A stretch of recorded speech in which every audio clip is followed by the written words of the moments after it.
Hola, hoy vamos a sumergirnos en un momento fascinante, la evolución de verdad rapidísima y revolucionaria de la poesía española a principios del siglo XX.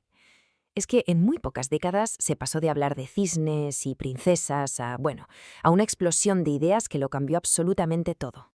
Y todo, absolutamente todo, arranca con esta pregunta. Porque, a ver, los movimientos literarios, el arte en general, no aparecen así porque sí, ¿no? No surgen de la nada.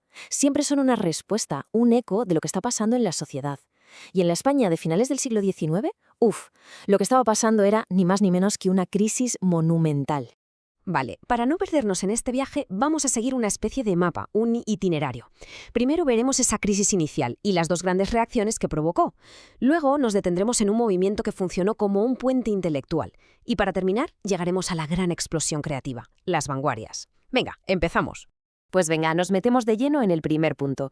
Todo el lío empieza con una fecha clave, 1898, el llamado desastre del 98. ¿Qué pasó? Pues que España perdió sus últimas colonias importantes, Cuba, Puerto Rico, Filipinas, y esto, más allá de lo político, fue un golpe durísimo a la moral del país. Provocó una crisis de identidad nacional tremenda, y claro, los artistas tenían que responder, y lo hicieron de dos maneras muy diferentes. Y aquí lo vemos súper claro, esos dos caminos. Por un lado, el modernismo. Su lema era básicamente, la realidad es un desastre, así que vamos a evadirnos. Buscaban la belleza por encima de todo, el arte por el arte, creando mundos exóticos. Y por otro lado, justo en la acera de enfrente, la generación del 98. Ellos hicieron todo lo contrario. En lugar de huir, miraron el problema de frente para criticarlo, analizarlo y buscar lo que llamaban el alma de España, en lo más profundo y austero del paisaje castellano. El gran culpable, por así decirlo, de que el modernismo llegara a España fue este genio, el poeta nicaragüense Rubén Darío. Su propuesta era clara: si la realidad es gris y mediocre, pues vamos a escaparnos de ella. Y lo haremos creando un mundo de belleza, de color, de musicalidad con las palabras. Un arte, hecho para disfrutar con los cinco sentidos. Y es que el mundo modernista era exactamente así. Estaba lleno de ambientes, exquisitos. Salones como los de Versalles, jardines de cuento, cisnes, princesas. Era una poesía que se refugiaba en su propio mundo interior. A veces era un mundo sensual, lleno de vida, y otras más melancólico, más nostálgico, pero siempre dándole la espalda a los problemas del día a día. Mientras tanto, en el otro extremo del ring teníamos a la generación del 98. A ellos escapar no les interesaba nada. Al revés, querían entender. Se obsesionaron de verdad con el problema de España. Se patearon el país buscando su esencia, el tuétano de lo español. Y aquí surge una palabra clave: intrahistoria, un concepto que inventó Unamuno para referirse a la vida de la gente corriente, esa historia que no sale en los libros, pero que forja el carácter de un pueblo. Y además se hicieron las grandes preguntas sobre el sentido de la vida, el tiempo, la muerte. Y si hay alguien que representa este viaje a la perfección, que es casi un resumen de todo esto, es Antonio Machado. Su evolución es increíble.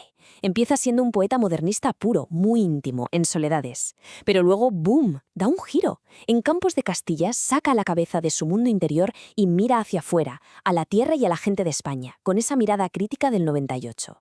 Y ya en su última etapa se vuelve aún más profundo, más filosófico. Es que su obra es, literalmente, el viaje completo de la poesía de la época.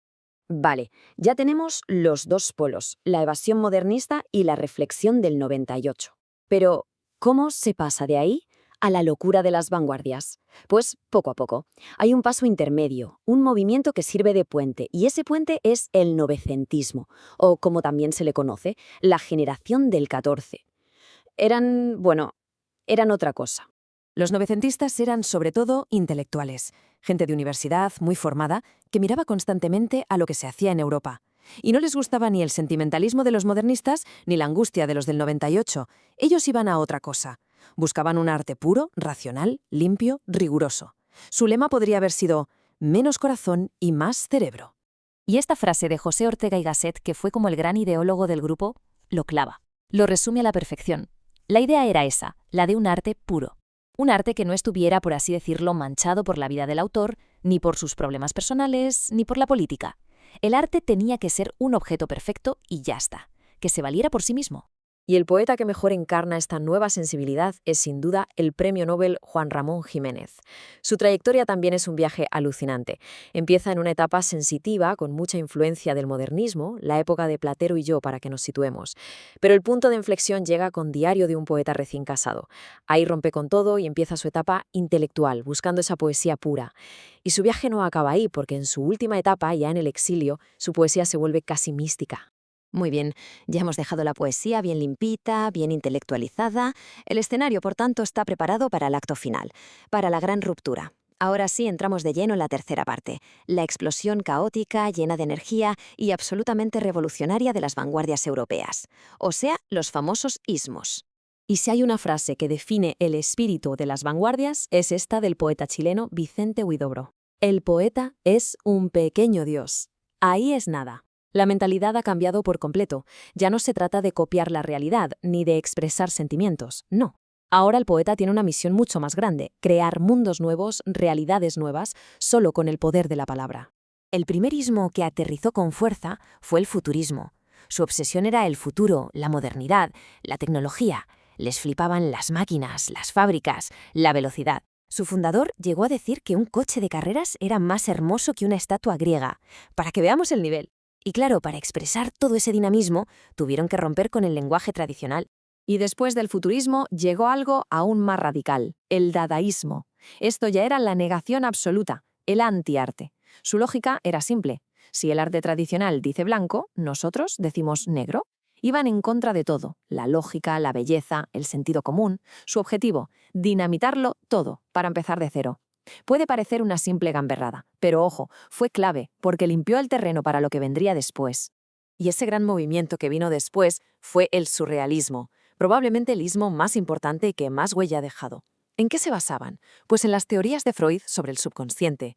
Los surrealistas querían bucear en ese mundo oculto que tenemos dentro, el de los sueños, los deseos reprimidos, los impulsos, y para sacarlo a la luz usaban técnicas como la escritura automática, que era escribir sin pensar, dejando que el subconsciente fluyera libremente. Claro, todo esto estaba pasando en Europa, pero ¿y en España qué? Pues aquí las vanguardias también llegaron y tuvieron su propia personalidad. Hubo figuras clave, como Ramón Gómez de la Serna, que fueron como los grandes embajadores de estas ideas. Pero no solo se importaron movimientos, sino que también surgieron variantes propias. Y de entre esas variantes hispanas destacan dos. Por un lado, el creacionismo, con esa idea tan potente del poeta Dios que crea su propia realidad. Y por otro, el ultraísmo. Su nombre ya nos da una pista. Querían ir ultra, más allá de todo lo anterior. Se centraron en una cosa, la metáfora.